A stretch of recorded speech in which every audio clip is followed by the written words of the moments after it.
ისახებას არ დავასახელებ. მე ვიდა წარმოგიდგინოთ პანტელეიმონ გოგუაძე, ბატონი პანტელეიმონის რაღაც თავისი ცვლილიდან დავამთავროთ კიდე ერთხელ მე ხაზს გავუსვამ და დღესაც იგუძვის. და დავისახელებ ისა და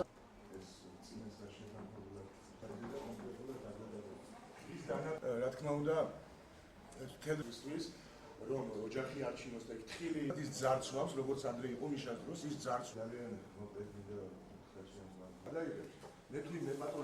ჩემი ამოცანა პირველ რიგში იქნება ის, რომ გადავწყვიტო ერთ-ერთი ყველაზე მთავარი პრობლემა. ეს არის უმუშევრობა. დღეს ქალაქის მოსახლეობის დიდი ნაწილი ან სრულიად უმუშევარია, ან ნაწილობრივ უმუშევარია. ყველა ის სამეურნეო ორგანიზაცია, რომელიც ბათუმშია, იქნება მერიასთან დაკავშირებული და გვეტყვიან იმ შესაძლებლობებს, რომელიც მათ აქვთ, რომ დაასაქმონ, იმიტომ რომ ჩემთვის ცნობილია, რომ ძალიან ბევრი ფირმა ცდილობს შეამციროს სამუშაო ადგილები ხელოვნურად, იქ სადაც საჭიროა 10 კაცი ამუშავებენ ერთ ადამიანს, ჩვენ შევეცდებით მეცნიერულად აუხსნათ მათ, რომ მათ აქვთ დიდი შანსი დაასაქმონ კიდევ დამატებით ადამიანები. რაც მთავარია და მთავარი მომენტი იყო ჩვენი შერჩევის პრინციპის, იყო ის, რომ მას აქვს ასე ვთქვათ, სუფთა წარსული, ის არ ყოფილა არც ერთ სხვა პოლიტიკურ გაერთიანებაში და დღეის მდგომარეობით ის არის უპარტიო და რაც მთავარია, ის არის გენით ქართველი, ის არ არის არც ერმაკოვი, ის არ არის არც მასალკინი და ის არ არის არც ვიღაც სხვა. ჩვენ ტოლერანტობაზე ვერავინ ვერ გვასწავლის,